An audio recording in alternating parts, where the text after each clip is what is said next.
শুরু করিতেছি মহান সৃষ্টিকর্তার নামে, যিনি অত্যন্ত দয়ালু পরম করুণাময়। আজকে হঠাৎ করে আবার ফেসবুকে আসলামের কারণ হচ্ছে, আমার অরিজিনালি নাম হচ্ছে মোহাম্মদ আজিজুল ইসলাম আব্দুল হক।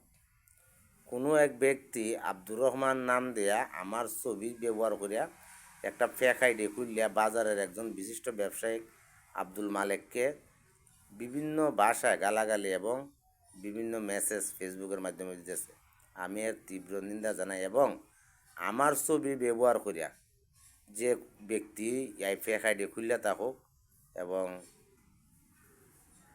আব্দুল মালেক রে গালাগালি করে থাকুক, আমি এটার অবশ্যই প্রতিবাদ করবো এবং আমি 10 লাখ টাকার মানহানি মামলা করব।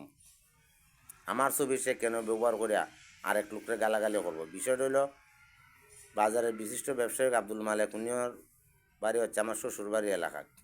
উনি গতকালকে রাত্রে আমার ফোন দিয়ে আমার সাথে বিষয়টা আলাপ করছে। আমি আজকে সকালে গেছিলাম, যাওয়ার পরে উনি আমার আইডিগুলো দেখাইছে। এখন আমার প্রশ্নটা হলো, উনি কেন আমার ছবি ব্যবহার করিয়া আব্দুর রহমান নাম দিয়া উনি আর অন্য একটা ব্যক্তির এইভাবে গালাগালি করবো? এর তীব্র নিন্দা জানাই।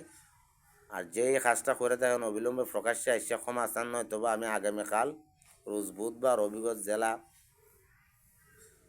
কোর্টে আমি 10 লাখ টাকার মানহানি মামলা করবো এবং এই আইডিটা কে বা চালায়, বাংলাদেশের ভিতরে চালায়, আমি অবশ্যই খুঁজে বার করবো। ধন্যবাদ সবাইকে।